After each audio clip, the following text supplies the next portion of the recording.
what is this news story and how can it help you in your A-level, AQA, paper 1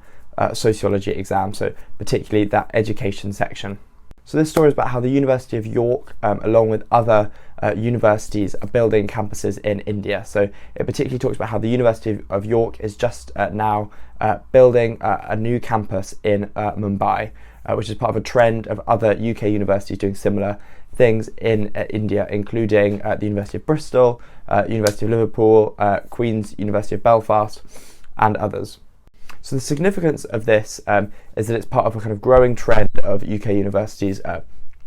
building campuses in India, following some sort of legislative change in India a few years ago, and following Keir Starmer's trip to India last year, which kind of triggered this chain of events.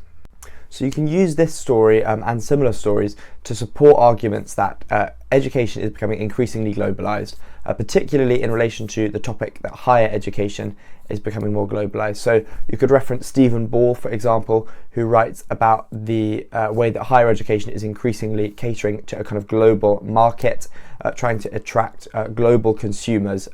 in the way that it attracts international students. So if you want some more kind of precise detail, you can have a look at this story on the BBC website, and you can also have a look on the Sociology Explained website, where you can have a look at our revision notes and essay plans that always make sure they bring in contemporary stories like this to ensure that you can hit those AO3 marks in your essays and think about how